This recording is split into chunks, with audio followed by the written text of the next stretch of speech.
Avant que cette vidéo ne commence, n'oublie pas de souscrire au Patreon de la chaîne, car outre le fait de m'enrichir avec celui-ci, il me permet de pouvoir te proposer des vidéos non censurées, exclusives et avec des droits d'auteur. On peut commencer la vidéo. C'était bien. Good. Donc on part les gars, pour commencer ce joli live, on part sur 6 féministes vs 10 clichés. Bon, c'est parti, let's go. Ont été violents, ça c'est un acte de fou aussi, tu vois, c'est déjà du militantisme.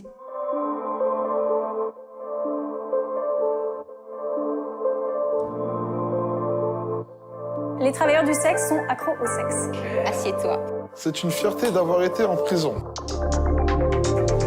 Attends, 2 secondes. Et ça, c'est rageant au possible. Ceux qu'on sort, ils sont marqués à vie. On se dit, oula.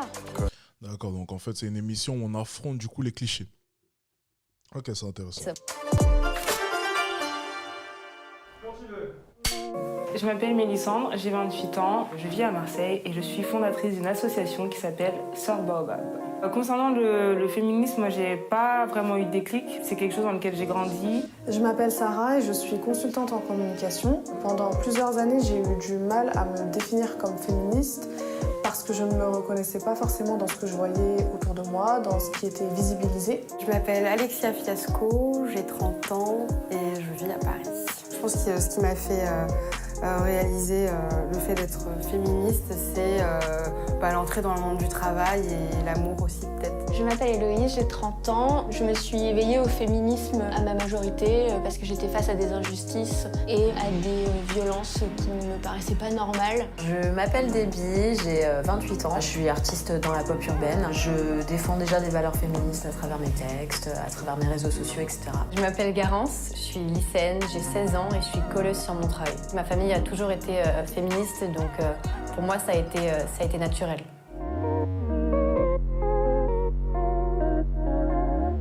Être féministe, c'est à la mode.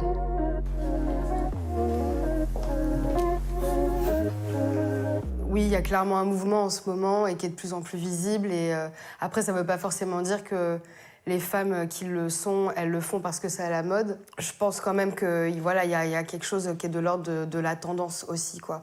Et on le voit aussi dans la façon dont c'est récupéré par des médias, par des marques, par des politiques. Par mode, j'entends vraiment tendance, quoi. Donc si on part de ton principe, j'avoue que du coup je me serais plutôt mis dans le vrai. Après, je sais pas pour vous, mais moi je me suis mis dans le faux parce que comme tu l'as dit aussi, c'est une cause qui est pas nouvelle et je pense qui concerne dans tous les cas toutes les femmes.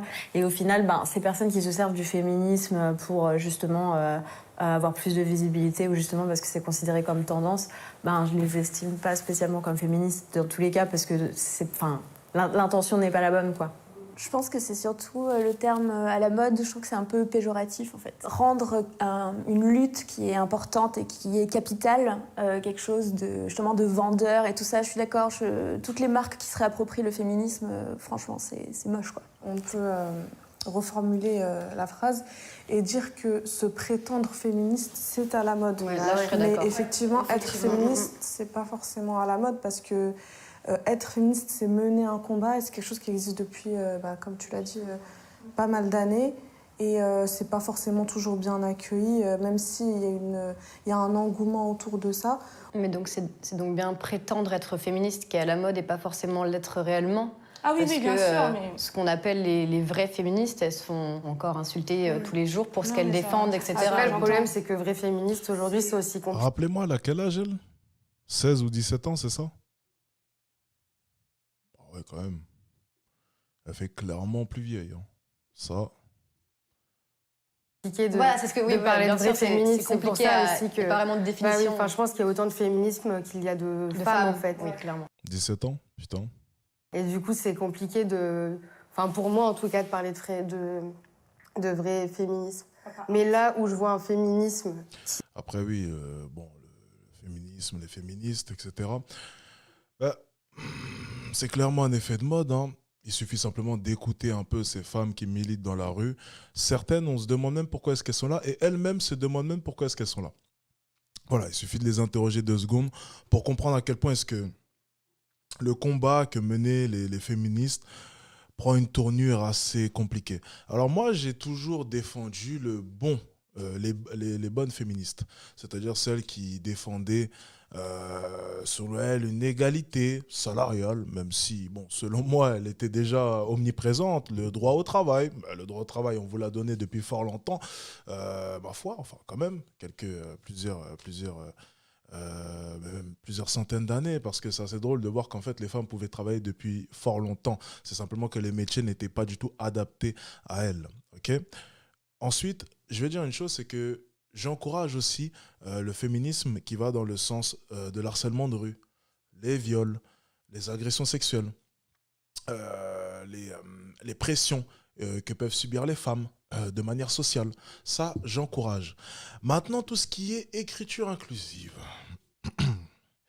Envie de détruire le patriarcat. Commencer à mélanger le féminisme avec un petit coup d'LGBT par-ci par-là. Ça, par contre, ça commence à bien faire. Et c'est en ça que je dis que oui, le féminisme de nos jours, c'est un peu comme une forme de mode. Parce que le combat initial, les vrais combats qu'elles mettaient en avant, se perdent petit à petit. Alors, ce n'est pas de leur faute, ce n'est pas la faute des bonnes féministes, c'est simplement la faute des féministes 2.0. Une nouvelle génération qui, ma foi,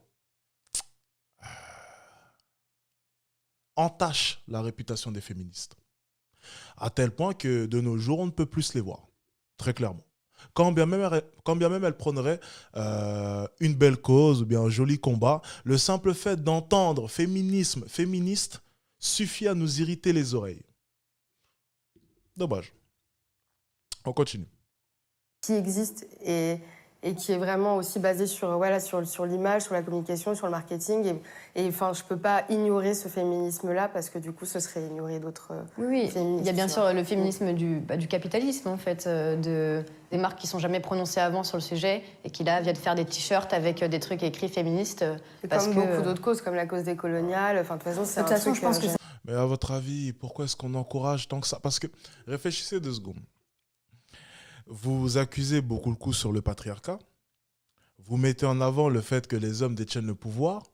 Mais réfléchissez 2 secondes. Si ces mêmes hommes détenaient le pouvoir et que le simple fait que vous puissiez accéder tant que ça au travail ou même à d'autres droits, les embêter autant, pensez-vous réellement qu'on vous aurait donné ce droit?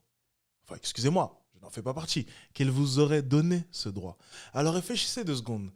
Si les hommes détiennent tant que ça le pouvoir, pourquoi vous ont-ils permis d'être là?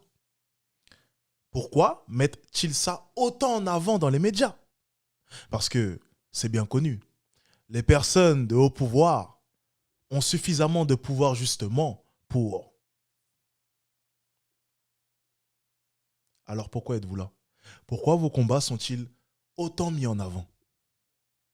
C'est peut-être parce qu'il y a un avantage économique. C'est peut-être parce qu'ils peuvent en tirer quelque chose.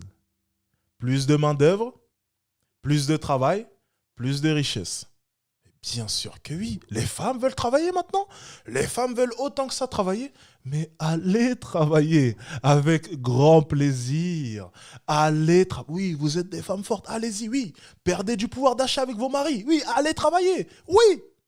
Plus de main-d'œuvre, plus d'argent. Youpi, vive le féminisme. Je suis féministe, je suis un homme. Oui, je suis un homme. C'est de l'hypocrisie, mesdames. Ils vous utilisent comme ils nous utilisent, nous, les hommes, depuis tant d'années. La seule différence, c'est que au fur et à mesure du temps, on a perdu du pouvoir d'achat. Au temps d'avant, un salaire suffisait à nourrir toute une famille. De nos jours, ce n'est plus vraiment le cas. On a perdu en pouvoir d'achat. Résultat, les femmes pensent que c'est une bonne chose qu'elles aillent au travail pour au final gagner un salaire qui permet juste de subvenir aux besoins de la famille. Tandis que 50 ans auparavant, le salaire d'un homme suffisait amplement. On perd en pouvoir d'achat. Bien, continuons. C'est un truc qui peut être posé sur pas mal de causes aussi. Ouais. Être féministe, c'est inné. Attends, faut que je réfléchisse. Ouais, moi aussi. Je pense que juste pour le geste de ce côté-là. Moi, j'ai beaucoup de mal avec, encore une fois, le fait de conceptualiser, en fait.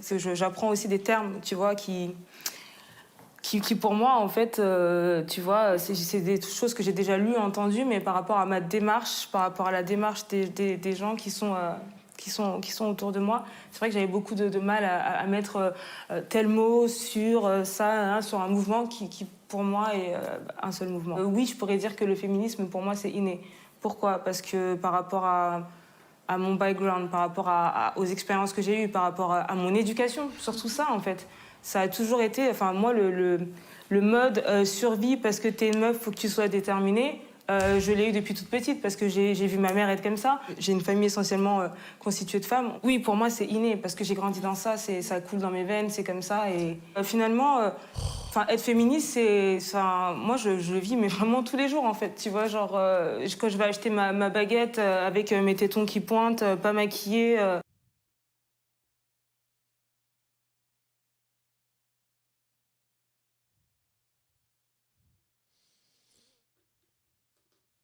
Bon. Surprenant. Je suis en mode genre, ah ouais, fou, c'est de la survie parce que je sais très bien que la société va faire que, enfin, tu vois, donc c'est ouais. Pourquoi la société? Ah, ok, bon, c'est la faute de la société. Bon. Ok, bon. Bientôt, je vais montrer mon cul sur Instagram. Faudrait pas que la société me rende la monnaie de ma pièce, hein, et que je reçoive des messages bizarres. Bah oui, mais c'est la société. C'est la société, les gars.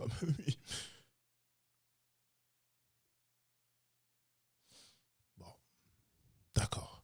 Donc tout s'explique. Voilà pourquoi est-ce qu'aux manifestations, elles se mettent seins nus. Tout s'explique. C'est pour arrêter de subir les regards lorsqu'elles iront acheter le pain avec les tétons qui pointent. D'accord, ok, bon. J'avais pas vu ça comme ça, c'est vrai. Bon, bah, c'était si évident. Donc voilà pourquoi est-ce qu'elles se mettent les seins nus. Mais c'était tellement évident. Pourquoi est-ce que j'y ai pas pensé plus tôt? Ok, bon, tout s'explique. Bien. Merci. Elle vient d'éclairer ma soirée. Bon.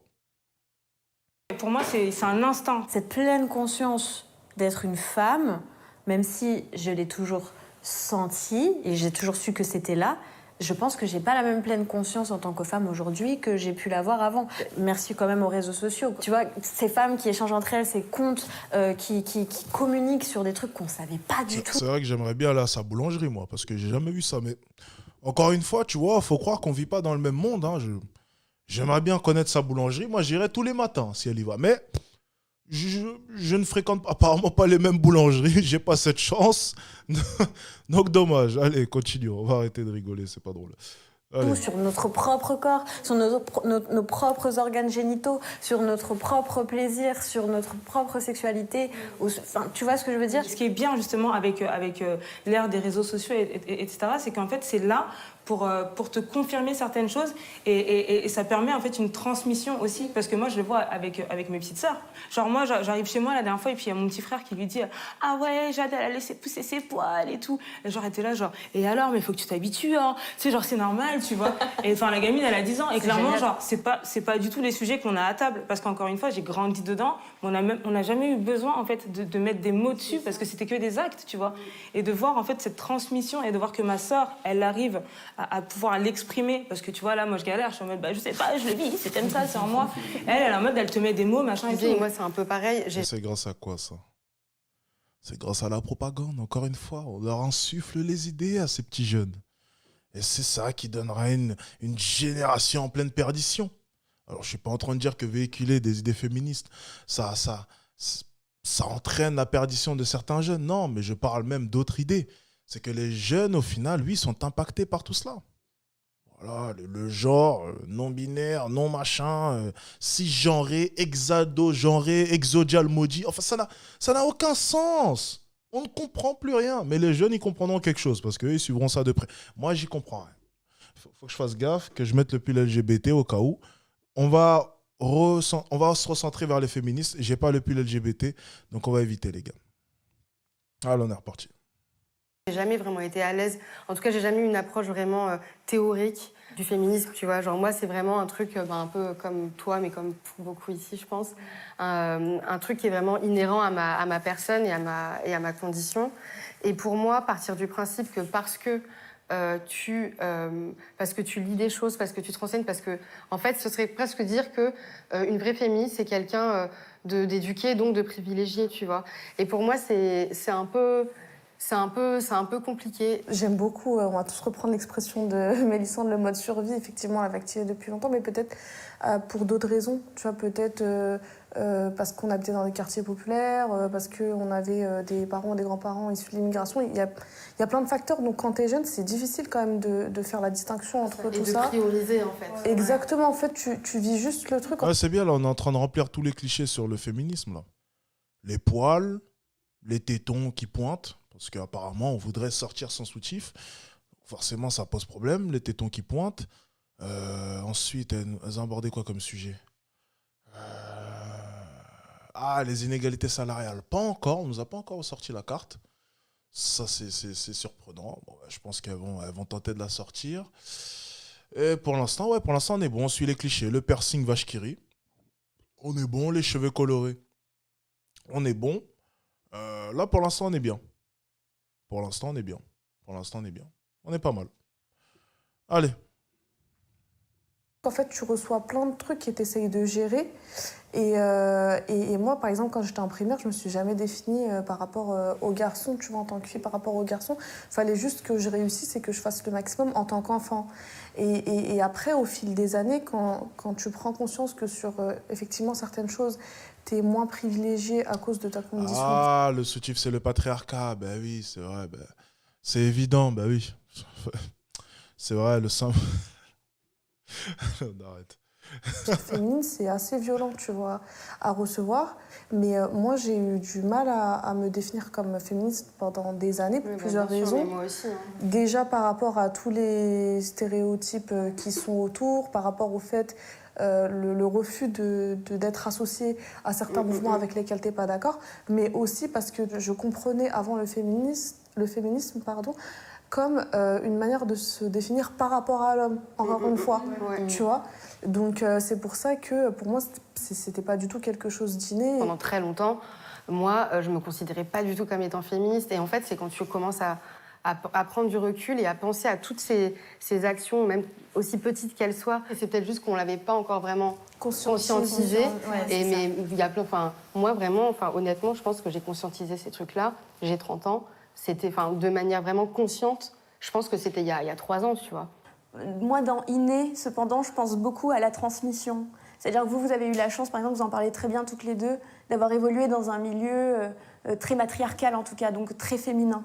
Moi, je considère que c'est inné dans le sens, comme tu disais, où c'est essentiel parce que je suis une femme. Donc, quelque part, le féminisme, pour moi, est inné dans ce sens-là. Cependant, dans ma transmission, moi, mon éveil féministe, il est arrivé au moment de ma majorité, quand j'ai commencé à m'émanciper de mes parents. Je suis partie de chez moi, j'habitais dans une petite ville du sud-ouest de la France. Je suis partie à Lyon faire mes études. Et c'est à ce moment-là que j'ai commencé déjà à penser par moi-même, que je suis devenue moi-même, que je me suis construite. Et que là, j'ai été face à une violence de la ville que je ne connaissais pas avant, qui était donc le harcèlement de rue, et qui a été pour moi un déclic, où je me suis dit, ce n'est pas normal. Ce qui se passe là, ce n'est pas normal, je me sens mal à l'aise, je ne suis pas bien. Je suis face à une injustice que je ne comprends pas. Et je pense que mon féminisme, il a commencé à éclore par ce biais. Et après, c'est passé par beaucoup de lectures. En fait, ça a été une construction pour moi, vraiment. Le féminisme, ça a été le moment où j'ai grandi. Je me suis très vite dit féministe, alors je pense que je ne l'étais pas. À 18 ans, j'étais prémisse du féminisme, mais j'étais très fière de le dire, par contre, que je l'étais. En fait, je pense qu'être féministe, c'est un petit peu être humain. En fait, après, on apprend, on s'éduque sur des choses qu'on ne sait pas forcément au début, mais pour moi, c'est quand même être humain de vouloir l'égalité des genres. C'est juste être humain, en fait. Donc pour moi, si ça n'est pas inné, alors ça devrait l'être. Pour moi, c'est important aussi de rappeler que toutes les femmes n'ont pas des valeurs. Si on suit ton raisonnement, malheureusement, si ça s'appelle être humain, selon toi, non, encore une fois, c'est faux. Parce que si on se base simplement sur le fait d'être humain et qu'on étudie l'être humain et qu'on étudie du coup la biologie, l'anatomie, excusez-moi, être féministe, ça n'a pas réellement de sens. Si on étudie, si on veut l'égalité homme-femme et que on se base simplement sur l'être humain, être féministe, ça n'a pas de sens. Parce qu'on comprend que, de par notre biologie, nous sommes complémentaires. Et non égaux. Excuse-moi. Et non égaux. Donc non, encore une fois, ta réflexion, ouais, peut-être humaine. Oui, voilà, non mais, vous m'avez compris. Je pense qu'elle s'est trompée, c'est possible. Alors, Maurice B, merci pour ton don. Mon frère m'a parlé de tes débuts malgré les moqueries. Laisse-les brailler étant nous-mêmes entrepreneurs. Faisons le monde à notre échelle. Thank you, Maurice B. Merci pour le don, ça fait plaisir, mon ami. Entre entrepreneurs, on se comprend. Courage en tout cas dans vos projets à toi et ton frère. Et tout ira bien, on se retrouve au sommet, mon ami. Allez, continuons. Jean aussi parce que voilà, c'est juste ça que je voulais dire. Merci pour ce petit point. Très bien. T'as grave raison. Ouais. Les féministes sont poilus. C'est qu'en fait, on essaye de catégoriser les féministes en disant elles sont poilues, elles n'aiment pas les hommes, il y a plein de clichés autour de ça. Je pense que ce qui est important, c'est que les femmes fassent ce qu'elles pensent être bon pour elles. Donc qu'on s'épile ou qu'on s'épile pas, ça ne change rien à notre engagement. Pendant longtemps, et je pense que ça, même si ça commence à évoluer un petit peu aujourd'hui, ben, la féministe, justement, c'était l'image de la nana hyper masculine qui s'épile pas, qui truc. Mais il faut savoir qu'on peut aussi être poilue et être féminine et que ça veut absolument rien dire au final. Je pense qu'aussi ça a été beaucoup réapproprié.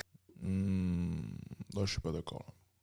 Parce que... Mais ouais, fallait forcément qu'on parle de poils, hein, parce que bon, il faut que les sujets volent haut. Donc forcément, parler de poils, c'est vrai que c'est essentiel à leur cause. Donc forcément, les poils, c'est le sujet tendance chez les féministes. Donc forcément, autant aborder le sujet tendance, quoi.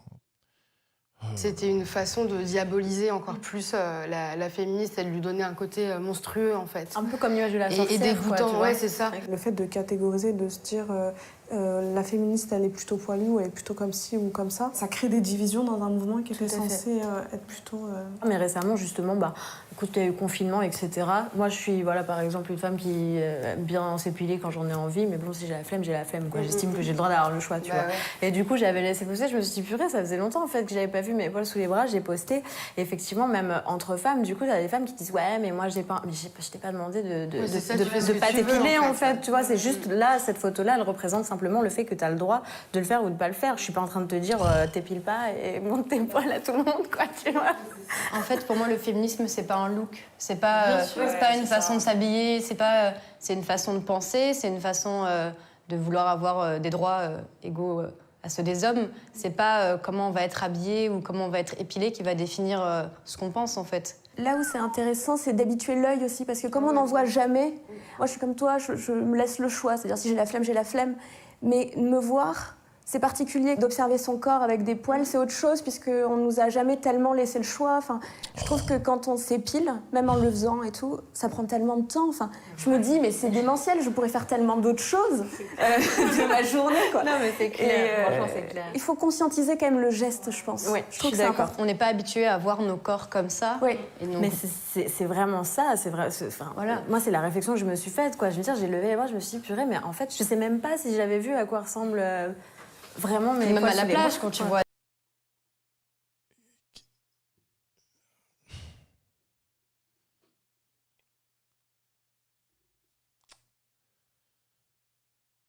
Ah, tu vois, pendant ce temps, les hommes essayent de trouver des solutions à de vrais problèmes.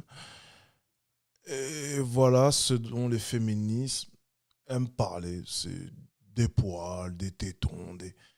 C'est pour ça qu'on ne peut pas les prendre au sérieux, tu vois. Il faut que les féministes comprennent une chose. Et c'est pas méchant. Mais c'est bien beau de vouloir l'égalité. C'est beau. C'est idyllique. Ok, c'est cool. Bien, peut-être un jour. Sait-on jamais. Dans 200, 300... En tout cas, je ne serai plus là. Et il faut que vous compreniez une chose, c'est que c'est dur pour nous d'entendre ce genre de conneries quand on sait que vous vivez dans le monde qu'on a construit. Vous vivez dans le monde qu'on a construit. Vous vivez dans le monde que l'homme a construit pour vous. Alors tous les problèmes que vous sortez de votre chapeau, ce soit les poils, les machins, peu importe le problème que vous allez soulever, vous ne pouvez pas nier que vous vivez dans le monde que l'homme a dominé et construit pour vous. L'accès au travail, c'est grâce au progrès technologique. qui sont la cause en grande partie de l'homme. La domination, pour acquérir cette fameuse société dont on parle, il a fallu d'abord dominer une nature sauvage. Ça a été fait par l'homme. La mondialisation, les progrès, tout a été construit par l'homme. Alors, même les serviettes hygiéniques que vous aimez, c'est construit par l'homme. Même ça, même en allant jusqu'à ce que vous utilisez, vous, mesdames, ça a été fait par un homme. Alors, l'égalité, je veux bien, mais sur le papier, ça ne sera jamais le cas. Parce que vous vivez dans le monde qu'on a construit. Et ça rejoint un peu le point que je soulevais au début. Pourquoi est-ce que les hauts placés, en grande partie donc des hommes, vous laissent tant faire votre propagande?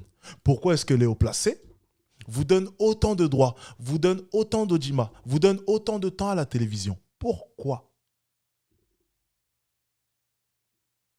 Réfléchissez 2 secondes et vous allez comprendre pourquoi est-ce qu'on vous laisse véhiculer autant votre message. Et peut-être qu'à ce moment-là, quand vous allez comprendre toute la supercherie derrière tout ça, peut-être que vous allez arrêter de parler de poils et comprendre un peu le sujet le plus important. Bien. Des femmes avec des poils, t'es là... moi, du coup, ça me choque pas. Au contraire, je suis contente de voir ça.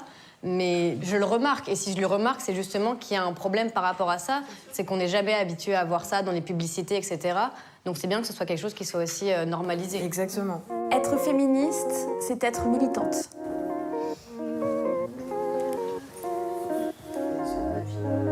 En fait, c'est qu'est-ce qu'on désigne comme le militantisme? Est-ce que c'est justement ça? Est-ce que c'est être dans la rue, crier, être forcément engagé dans un groupe, dans un collectif, dans une asso? Ou est-ce qu'on met les limites du militantisme, en fait? Il y a plein de formes de militantisme aujourd'hui. Par exemple, dans le cadre du travail, imaginons que tu as une de tes collègues qui se fait harceler ou que tu vois qu'il y a quelque chose de pas normal qui se passe et que tu vas agir pour elle ou en tout cas la soutenir et voilà, et être là pour elle. Je pense que c'est déjà une forme de militantisme en fait, pour moi. Oui, moi je pense que je me suis trompée de côté. Ouais. Je suis plutôt d'accord avec ce discours. Si en fait déjà dire j'en ai marre ou relayer des messages, si ça c'est déjà du militantisme, alors oui, c'est ok et ça s'applique en fait à plein de gens pour le coup. J'ai l'impression d'avoir grandi avec plein de personnes qui seraient jamais à aucun moment qualifiées de personnes militantes et qui pourtant sont vraiment de façon inhérente à leur personne et par essence des personnes que je considère comme des personnes féministes, tu vois. C'est pas forcément des personnes qui se sont organisées voilà, vraiment de manière politisée et organique sur des questions. Tu vois, dans mes 2 cultures, les femmes, c'est un peu la base, tu vois, aussi bien au Vietnam qu'en Centrafrique. Et quand tu disais, toi, qu'être militant, c'est pas forcément aller dans la rue protester. Ma grand-mère, elle s'est genre enfuie, changé son nom pour juste pouvoir aimer son mari en paix. Ça, c'est engagé de... Enfin, on ne peut plus faire engager, tu vois ce que je veux dire?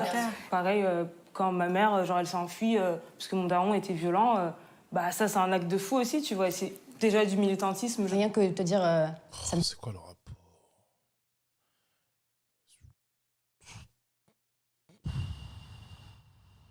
Pourquoi donner des exemples comme ça? Pourquoi donner des exemples comme ça? La réponse est faux, la réponse est faux, la réponse est faux, parce que tu poses la question à toutes les femmes de maintenant, c'est pour ça que je dis que c'est un effet de mode. Elles te répondront oui, je suis féministe. C'est pas pour autant qu'elles sont militantes. C'est pas pour autant qu'elles vont militer pour la cause. Oui, ça on le sait. Donc encore une fois, la réponse c'est faux. La réponse est fausse. Et pour ce qui est de la question du début, oui, c'est vrai, c'est un effet de mode. Et tu fais une interview dans la rue, pouvoir de la caméra, les gars. Tu fais une interview dans la rue, tu demandes à tout le monde va regarder, tout le monde panique. Oui, je suis féministe. Voilà, que ce soit les hommes ou les femmes. Maintenant, qui milite? Ah, là, ça devient un peu plus compliqué. Donc oui, c'est un effet de mode, bien sûr. Tout le monde est féministe devant une caméra, les gars. N'oubliez pas le pouvoir de... Même moi, on m'amène une caméra. Ok, je suis féministe, les gars, c'est bon. La caméra, ça marche un peu comme un fusil à pompe maintenant. Ça a les mêmes répercussions sur ta vie si jamais tu réponds mal. Ça te suivra jusqu'au bout, mon ami. Payer 27% de moins qu'un homme, c'est déjà être féministe, mais est-ce que c'est être militante? C'est là que je pense que la question et le débat se posent. C'est vrai que je suis d'accord avec toi, c'est pour ça que je me suis mise de ce côté aussi. Tu peux avoir une femme qui est féministe, c'est-à-dire qui est d'accord avec tout ce que tu vas lui dire, mais qui va pas être prête à faire quoi que ce soit, soit parce qu'elle ne se sent pas légitime. Ah ouais, non mais moi, tu me ramènes une caméra, moi je deviens un cisgenre, non-binaire, non-genré, je deviens tout ce que tu veux, moi. Ah, moi, tu mets une caméra, moi, j'aime tout le monde. Hein. Je me sens micro-ondes, je me sens tout ce que tu veux. Je m'adapte. Voilà, le pouvoir de la caméra, ça marche aussi sur Alexis Chance, les gars. Il n'y a aucun souci. Gender fluid, voilà. Alors, gender fluid, tu vois, c'est... En fait, il y a l'homme et il y a la femme. Et en fait, moi, je vais généralement faire des allers-retours. C'est-à-dire que par moment, je vais me sentir femme. Et puis le lendemain, tu vois, je vais me sentir homme. Et puis, il y a des fois où je vais me sentir entre les deux. Voilà, c'est gender fluid. Salut, les gars. Oh là là, mon Dieu, il m'énerve. C'est pas possible. Allez, on continue. Elle a peur des représailles ou parce qu'elle a peur d'être incomprise, mais ne pas être prête en fait à franchir le pas de l'action. Ouais, c'est ça, de l'action. Et c'est pour ça que c'est bien qu'il y ait des femmes aussi qui soient là pour ça, tu vois, pour aller au front pour les autres femmes qui peuvent pas le faire et pour pouvoir faire évoluer les mentalités et que justement ces femmes-là puissent par la suite prendre la parole parce que justement on a fait avancer les choses, quoi, je pense. Les féministes détestent les hommes. Alors, moi je voudrais cette place pour avoir le pied 50-50. Alors, je pense que dans un rapport hétéronormé, enfin dans les couples hétéronormés, c'est très difficile d'appliquer ça. Cette colère qu'on a contre les hommes, elle est très complexe, je pense, à définir et à vivre. Par contre, je trouve que c'est une colère qui est complètement entendable. De détester les hommes comme groupe social. J'ai lu il n'y a pas longtemps un livre qui a été extrêmement décrié. Ok. C'est entendable. Hein. C'est entendable selon toi. Ok. Détester. Ok. Mais ma cocotte, rien que l'appartement où tu es là, c'est pas un gang de féministes qui est venu le construire. Hein. Là où tu poses tes gros pieds là, c'est pas un gang de féministes qui est venu construire cet appartement. C'est les hommes, encore une fois. C'est assez drôle de voir que pour toi, c'est entendable qu'on puisse détester les personnes qui construisent même l'endroit où tu mets tes pieds. Il n'y a pas un gang de féministes qui est venu et qui a fait la peinture partout. Hein. Il n'y a pas un gang de féministes qui est venu et qui a commencé à poser le carrelage, ramener le béton, poser la terrasse, retourner la terre et machin. C'est pas un gang de féministes qui a fait ça, ma cocotte. Ah ouais, ok, détester les hommes, ok. Bien, si tu veux. Mais tu vis dans les immeubles qu'ils ont construits, t'es dans un des appartements qu'ils ont construits, tu poses tes pieds sur la route, sur des routes qu'on a construites. La plupart des technologies que tu utilises et des choses que tu portes a été fait par des hommes. Alors si pour toi c'est entendable, ça serait un peu renier ce que tu utilises au quotidien. C'est pour ça que les misandres, là, les femmes qui détestent les hommes, si vous détestez tant que ça les hommes, reniez tout ce que les hommes ont fait. Mais le problème, c'est que si tu renies tout ce que les hommes ont fait, le seul endroit potable pour toi, c'est au fin fond de l'Amazonie, sans vêtements et à poil. C'est la seule chose que tu pourras faire. Donc c'est bien de détester les hommes. Mais par contre, se servir de la société qu'ils ont construite, les progrès technologiques qu'ils ont fait, de tout ce qui te facilite la vie au quotidien, maintenant, en tant que femme, c'est compliqué. C'est compliqué. Parce que la société a été construite par leurs mains. Alors, tu peux tout remettre en cause, hein, balayer d'un revers de la main. Si tu détestes tant que ça les hommes, prends ton billet pour l'Amazonie, dans une invention faite par les hommes, l'avion. Prends ton billet pour l'Amazonie, te mettre à poil, parce qu'il ne faudrait pas mettre les vêtements qu'on a imaginés aussi, et vivre ta vie de misandre. Voilà. Comme ça, au moins, tu iras jusqu'au bout de ton idée. Ah, ça sera un peu plus compliqué, là, par contre. Mais bon, continuons. Par la presse et qui parlait de la misandrie, qui est un gros mot, et on s'offense énormément du mot de misandrie. Et il faudrait peut-être questionner ça, je trouve, parce qu'on s'offense énormément de ce terme, alors que la misogynie, elle existe dans notre quotidien tous les jours, et on s'en offense pas tout à fait pareil, je trouve. C'est normal. Pourquoi est-ce que c'est pas pareil? Parce que, encore une fois, vous trouvez une forme de légitimité dedans. C'est-à-dire que les hommes, ok, qui ont un certain... voilà, et qui n'aiment pas forcément... Ça encore, c'est entendable, parce qu'encore une fois, ils ont construit ce monde. Donc, quand ils entendent certaines... Enfin, je ne suis pas en train de les défendre. Pour moi, les deux, ça, je ne peux pas cautionner les deux. Ok, il n'y a aucun souci avec ça. Mais encore une fois, pour reprendre son terme, c'est entendable. C'est peut-être un peu plus entendable déjà. Parce que moi, quand j'entends certaines féministes, c'est vrai que j'ai envie de devenir misogyne des fois. Alors, encore une fois, tu vois, je fais pas d'amalgame, hein. Je les mets pas toutes dans le même sac. Ok, ça va. Mais par moment, en entendant certains propos, je serais tenté de devenir misogyne. Parce que ça commence à me faire chier de voir des femmes qui remettent en cause la biologie, qui remettent en cause la société que nous avons construite. Enfin, tu vois, par moment, je suis tenté. Je suis tenté. Je le fais pas parce que ça va, ça fonctionne bien dedans et je sais faire la part des choses. Je sais que toutes les femmes ne sont pas pareilles, mais encore une fois, c'est compliqué. C'est très compliqué. Surtout lorsqu'on commence à me parler de poils et de tétons qui pointent, on se demande vraiment s'il n'y a pas de plus gros problème dans ce monde. Enfin, je sais pas, mais on est en train de prétendre apparemment que pendant un jour par semaine, on va nous couper le gaz. Le prix de l'huile, il est passé à je ne sais combien d'euros. L'essence, n'en parlons même pas. Et moi, tout ce que j'entends, c'est des bouts de tétons et les poils. Alors, tu vois, dans ces moments-là, je me dis peut-être qu'il faut devenir misogyne et leur dire de fermer leur gueule, tu vois. Ça serait tentant, tu vois. Mais si elles ferment leur gueule, malheureusement, moi, j'ai plus de travail. Parce que du coup, je fais moins de vues. Donc, en fait, il vaudrait mieux qu'elles continuent à parler pour que je continue à faire des vues. Donc, entre guillemets, je défends aussi leur cause, tu vois. Donc, ça dépend. Ça dépend. J'ai le cul entre deux chaises, tiens. Je sais pas. Bon. Allez, on continue. Pour moi, le terme, par exemple, de all men are trash, etc., c'est comparable à cab. C'est pas tous, mais assez pour qu'on en ait peur. Exactement. Et c'est quelque chose de très important pour moi, en fait, de se dire que c'est pas une masse, mais que c'est beaucoup d'exemples qui font que nous, ça nous fait peur.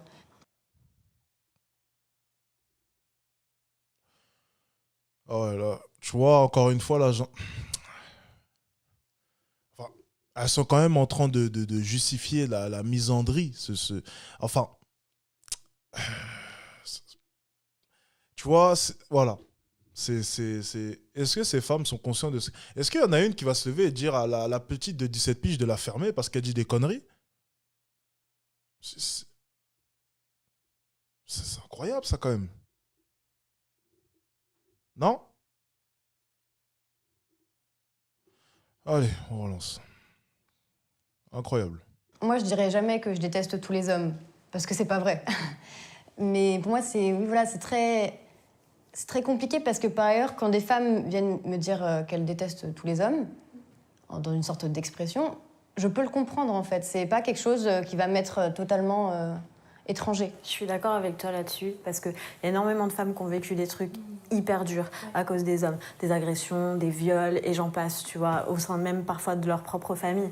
Et je pense qu'on a toutes plus ou moins vécu déjà un truc comme ça qui nous a fait dire, en tout cas pendant une période, ou donner l'impression qu'on détestait vraiment les hommes et qu'on avait envie d'en finir avec ça. Et c'est pas les hommes en soi, en fait, c'est toutes les agressions. C'est la société patriarcale. Exactement, c'est toute cette société patriarcale qui va avec, c'est tout ce truc.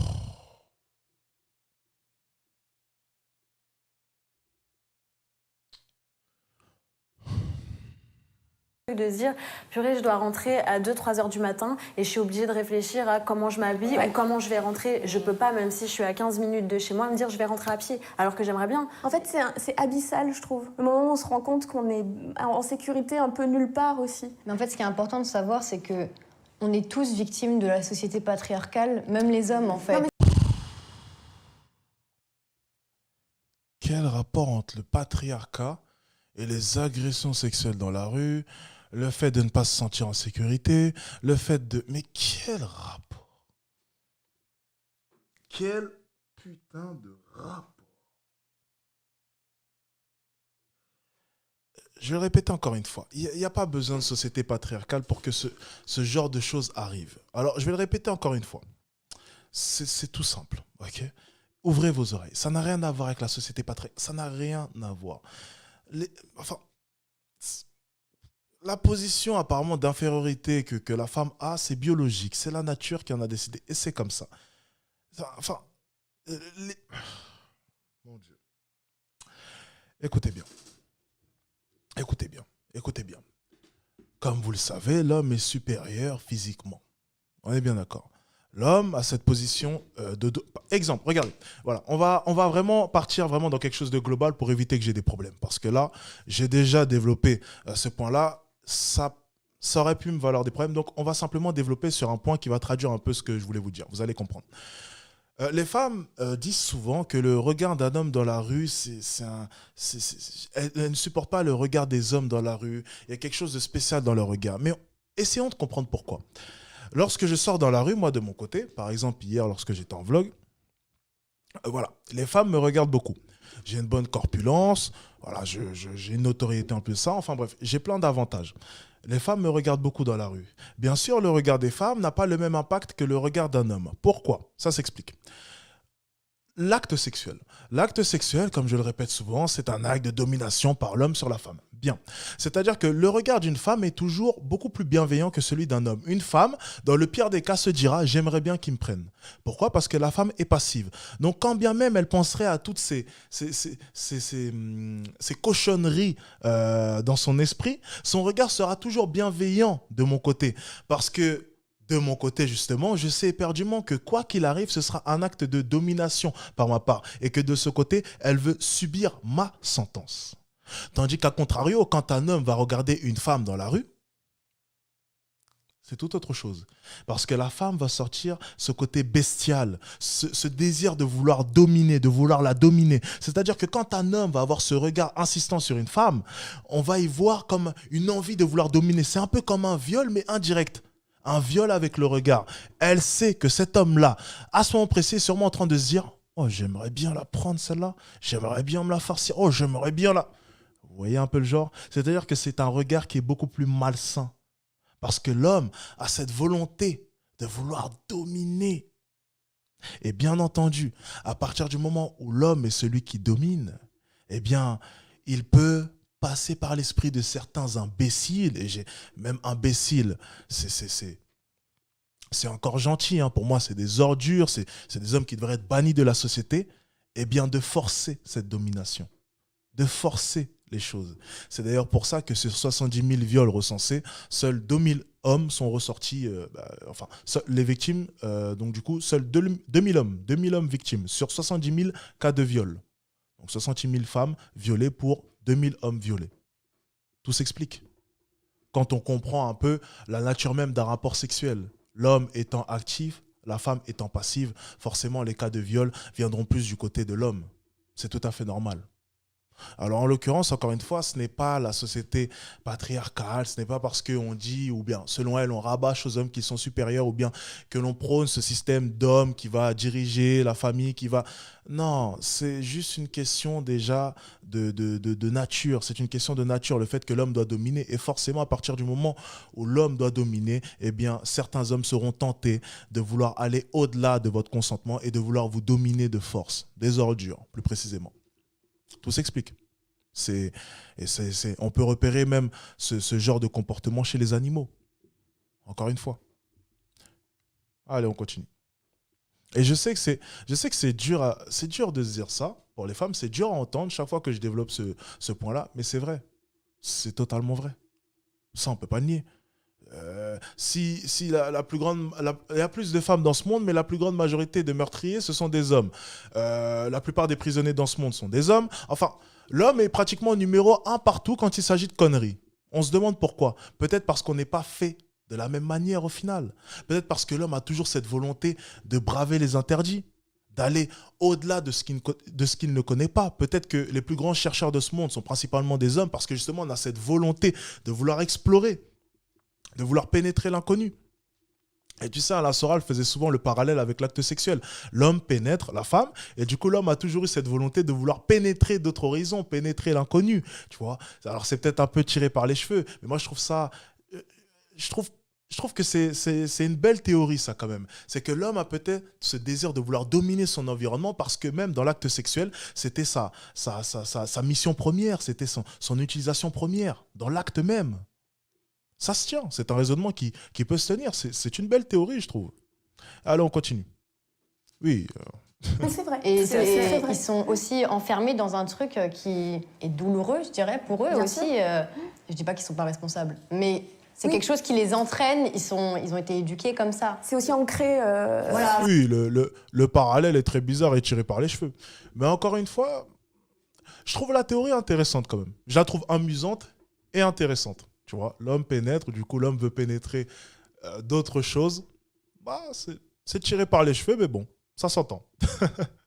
Alors, continue. Ouais, bien sûr. Mais le féminisme, de toute façon, c'est pas seulement pour les femmes. Hein. Moi, c'est ce que je dis toujours. Hein. Le féminisme sert aussi aux hommes. Je dirais pas qu'on a besoin des hommes pour le féminisme, mais je dirais que c'est important qu'ils soient là, en fait. C'est important qu'ils prennent conscience que le féminisme, c'est aussi pour eux, en fait, et que ça les concerne tout autant que nous, presque, en fait. Oui, mais du coup, moi, je pense qu'on en a besoin quand même, parce que ça les concerne. Oui, mais j'aime pas dire que j'ai besoin de ça. Il n'existe qu'un seul type de féminisme. C'est lequel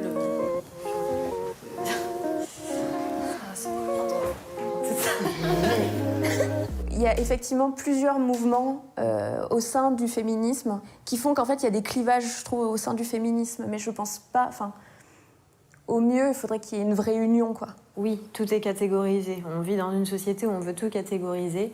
Mais en soi... Bonjour.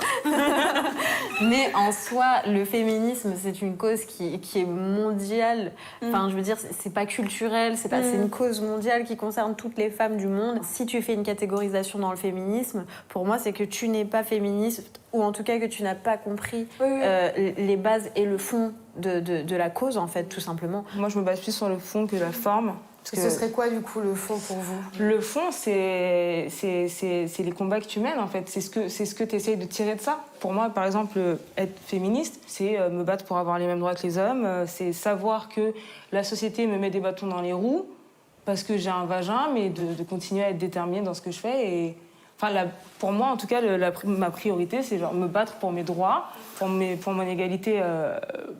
par rapport aux femmes aussi, mon égalité de manière générale. En recherche de ses droits, pouvoir aller à la boulangerie avec les tétons qui pointent. Bien, intéressant comme droit, c'est intéressant.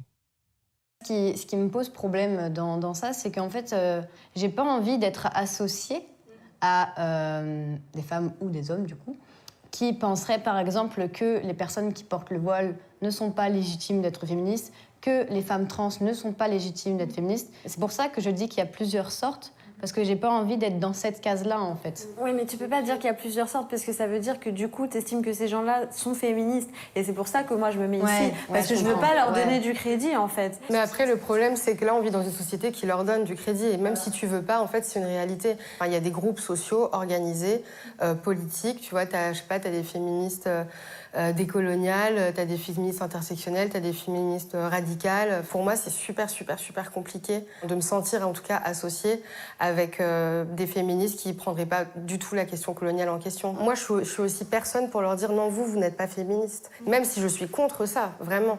Mais en fait, c'est leur façon à elles d'être féministes. Et moi, je suis qui pour leur dire tu n'es pas féministe. En tout cas, pour moi, c'est vraiment important de conscientiser ça, parce qu'en ne le faisant pas, c'est comme si tu partais du principe qu'elles n'existaient pas, alors qu'elles existent et qu'elles ont un pouvoir. Malheureusement, c'est aussi les personnes qui sont aussi le plus visibilisées, tu vois. Moi, je le vois comme un... Franchement, tu vois, des fois, je me dis, vu toutes les interrogations qu'elles ont, toutes les questions qu'elles ont, est-ce qu'au final, elles n'étaient pas mieux à la cuisine?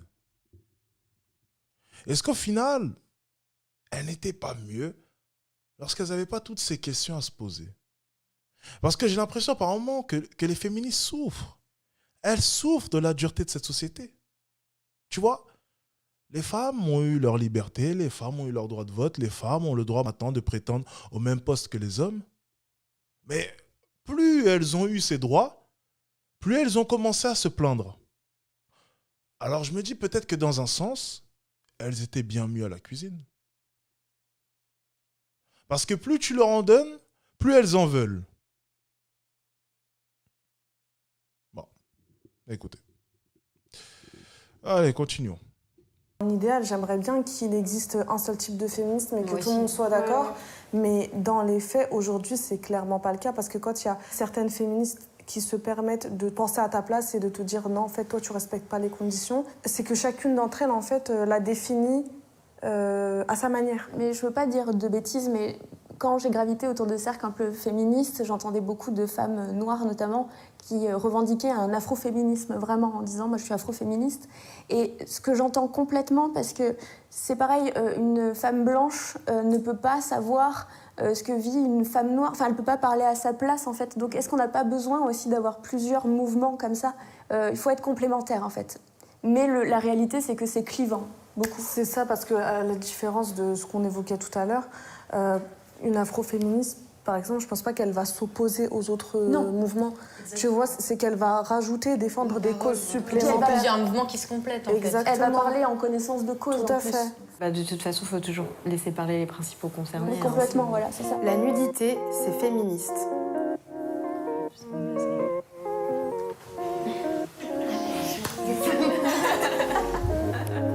J'ai hésité parce que y a toujours le débat d'avoir le droit d'être topless, en fait, qui pour moi est important, mais je pense pas qu'en soi, la nudité soit féministe. On peut aussi se servir de sa nudité pour être féministe, comme on peut se servir du fait de se couvrir pour être féministe, ou ne pas s'en servir, mais C'est quand même phénoménal que ce soit celle avec les cheveux bleus qui se soit mis dans le vrai. Tu vois, on est vraiment plein dans les stéréotypes. Hein. Tu vois, c'est assez drôle de voir que je fais souvent des blagues vis-à-vis de cela, mais à chaque fois, ça se confirme. Voilà, cheveux colorés, forcément, elle est obligée de répondre vrai. Il n'y a pas de... Comme quoi, tu vois. Il n'y a pas vraiment de mystère. Hein.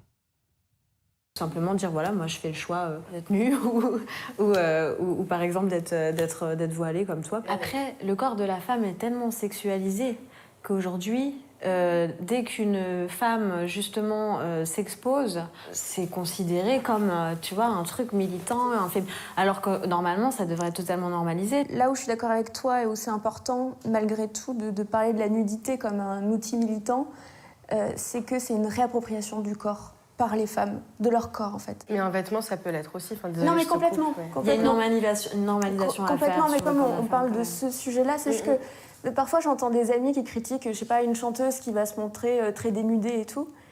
Et souvent je dis, moi ce que j'ai envie de penser, c'est qu'elle le fait en toute conscience et parce que c'est sa manière à elle de se réapproprier son corps. Mais au premier abord, moi ce qui me gêne, c'est que ça peut être utilisé comme argument par les femmes féministes, par exemple, qui considèrent que quand tu portes un foulard, ben, t'es pas féministe. Exactement. Parce qu'elles l'associent à une forme de soumission, etc. Je me souviens, alors c'était il y a quelques années, j'avais participé avec l'association Femmes Ingénieurs au GSW. C'est un rassemblement international de femmes qui a lieu tous les ans. Et donc on y avait participé avec la délégation française. Et à l'époque, c'était la ministre chargée des droits des femmes. Et donc elle est venue dire bonjour à tout le monde, elle a serré la main à tout le monde, elle a refusé de me serrer la main. Et elle s'en est allée, et c'est sa conseillère qui lui a chuchoté un truc dans l'oreille. Elle a fait demi-tour, elle est venue me serrer la main. Ça m'énerve vraiment ce que tu es en train de raconter. Je te jure, j'ai envie de revenir à l'époque. Non, mais ça n'a aucun sens en fait. Forcer une femme à mettre un voile et forcer une femme à enlever son voile, les deux sont tout aussi graves en fait. C'est une violence. Ouais. La solidarité entre les femmes, ça n'existe pas. J'ai hésité parce que j'ai rencontré énormément de femmes quand même qui ont compris la sororité et je trouve qu'il y a de plus en plus de femmes aussi qui commencent à comprendre vraiment ce qu'est la sororité. On a aussi grandi dans une société où on nous a beaucoup appris à plutôt être en concurrence entre nous. À qui est la plus belle, qui est la plus truc, qui est la plus intelligente, au lieu de simplement avancer ensemble. Et d'ailleurs, s'il y a un truc que les hommes ont bien compris, c'est la solidarité masculine.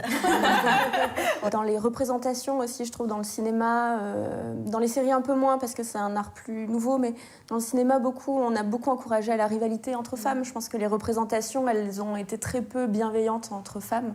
Du coup, c'est à remanier, quoi. Il faut se réapproprier la sororité. J'ai des groupes féminins très forts qui sont des sas de décompression dans ma vie, où je peux être qui je suis vraiment, avec ma colère et tout ça. Et je rencontre la sororité depuis plusieurs années, vraiment de manière très sincère, dans mes groupes féminins. Malheureusement, et je suis d'accord, il y a beaucoup de femmes qui critiquent les féministes et qui se disent pas féministes. Et ça, pour moi, c'est un peu difficile à entendre. Ouais.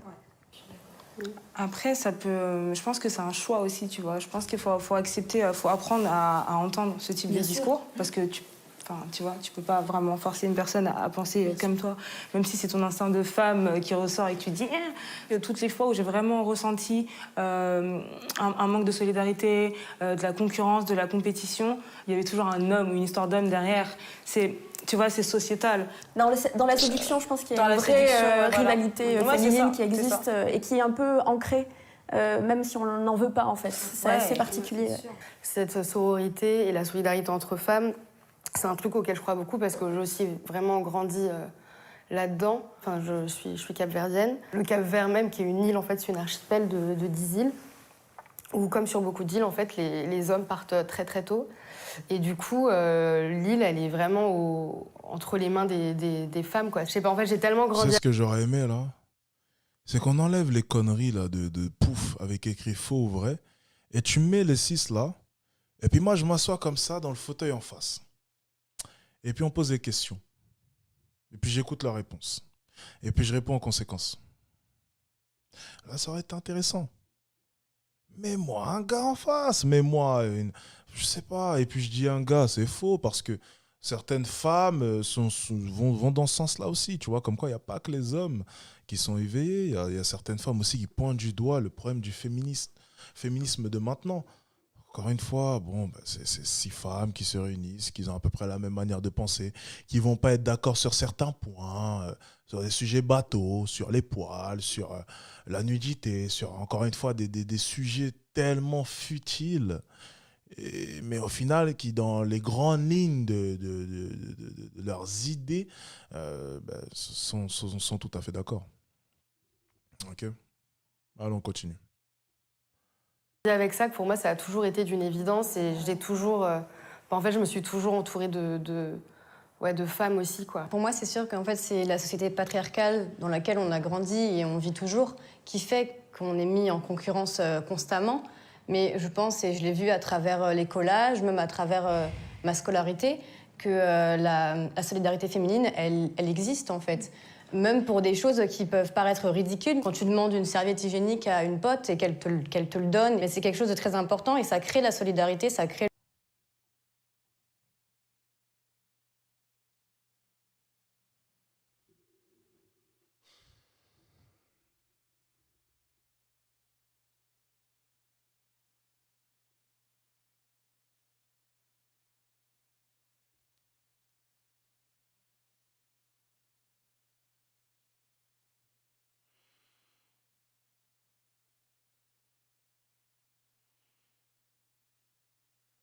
Alors, tu vois, j'avais envie de me moucher la dernière fois. Il y a un gars qui m'a prêté un mouchoir, solidarité masculine.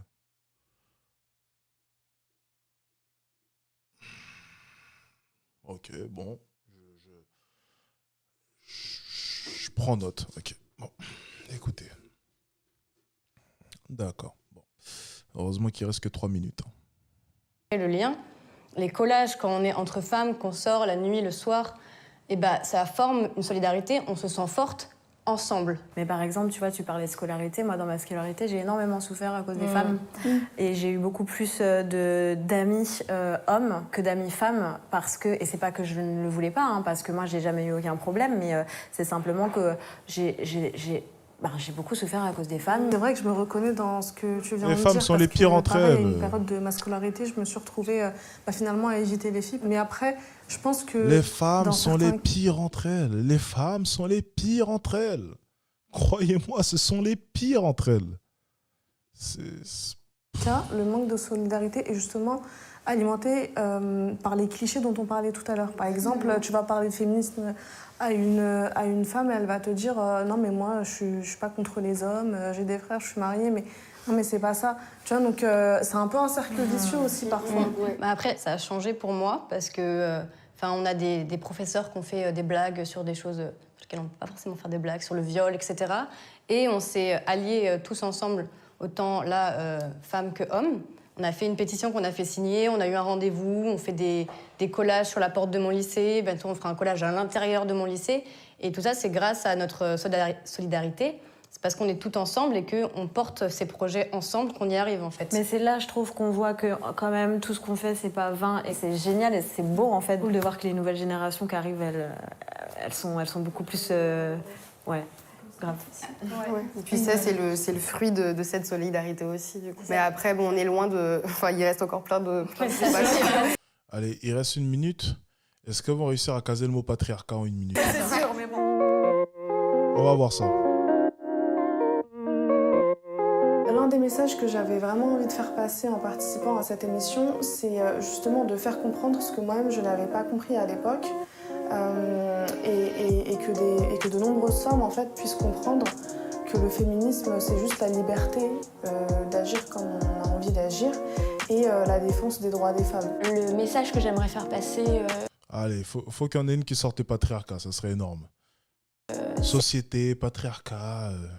c'est que le féminisme est inclusif et que la sororité est une valeur qui est capitale. Franchement, les meufs, connectez-vous, déconstruisez-vous, parlez entre vous, communiquez, comprenez-vous, parce que franchement, c'est trop important pour nous.